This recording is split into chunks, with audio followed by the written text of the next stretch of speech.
Israel का इतिहास और इसके एक देश बनने की कहानी कई शताब्दी पुरानी है और ये प्रश्न और विवादों से भरी हुई है।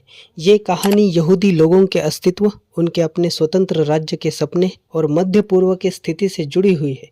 ये कहानी प्राचीन युग से लेकर आज की 20वीं शताब्दी तक फैली हुई है। यहूदी समाज का प्राचीन संबंध इज़राइल से है, जो आज के इज़राइल और पैलेस्टीन के क्षेत्र में स्थित था।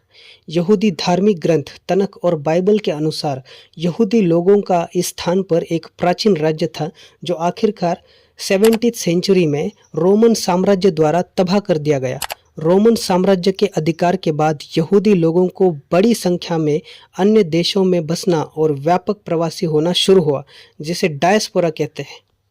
19वीं शताब्दी के अंत में यूरोप में यहूदी लोगों के खिलाफ बहुत नफरत फैली हुई थी। यहूदी लोगों पर बहुत अत्याचार हो रहे थे, क्योंकि यूरोप में लोग मानते थे कि जीसस क्राइस्ट की मृत्यु के लिए ज्यूज ही जिम्मेदार है। थियोडर हर्जल जैसे नेताओं ने यहूदी लोगों के लिए अपना एक देश होने का सपना देखा और ज़ियोनिस्ट मूवमेंट की शुरुआत करी। ज़ियोनिज़्म का मुख्य उद्देश्य यहूदी लोगों के लिए उनके आदि भूमि एंसेस्ट्रल होमलैंड में अपना एक राज्य बनाना था, जो आज के इज़राइल और पैलेस्टीन के क्षेत्र में स्थित है, यानी कि आज का इज़राइल देश, जहाँ पे कभी इज़राइली लोग मानते थे कि उनके पूर्वज इसी जगह पर, यानी कि आज जहाँ पे इज़राइल बसा हुआ है, वहाँ रहते थे। उसके बाद बात आती है 1917 की, जब बाल्फोर डिक्लेरेशन होता है।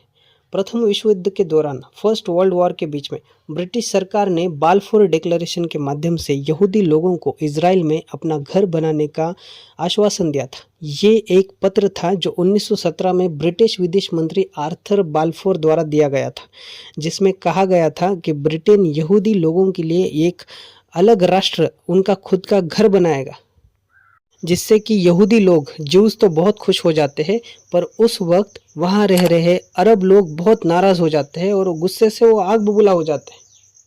जैसा कि आप सबको पता है, फर्स्ट वर्ल्ड वॉर के बाद लीग ऑफ नेशंस की स्थापना की गई थी ताकि सेकेंड वर्ल्ड वॉर ना हो।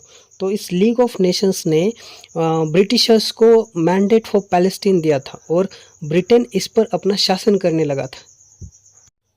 और ब्रिटेन इस पर शासन करने लगा इस इलाके पर, और वो पहले से ही इज़राइल देश के पक्ष में था।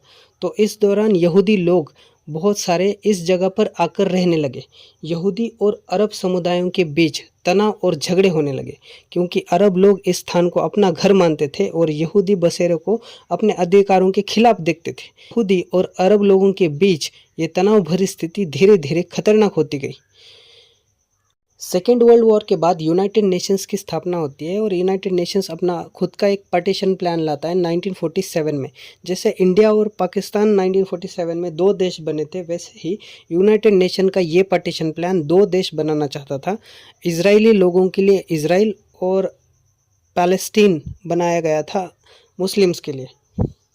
यहूदी लोगों ने तुरंत इस प्लान को एक्सेप्ट किया, पर मुस्लिम लोग इससे खफा थे, जो पैलेस्टीन के रहवासी थे। 14 मई 1948 को यहूदी नेता डेविड बेन गुरियोन ने इज़राइल के एक स्वतंत्र देश होने की घोषणा की। इसके तुरंत बाद अरब देश इजिप्ट, जॉर्डन, सीरिया और इराक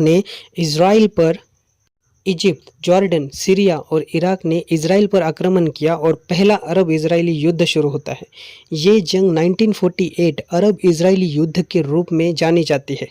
इस युद्ध में इज़राइल ने जीत हासिल की और अपने अस्तित्व को बनाए रखा, लेकिन इसे कई पैलेस्टीन अरब लोग अपने घर और ज़मीन खो बैठे और विस्थापित हो गए।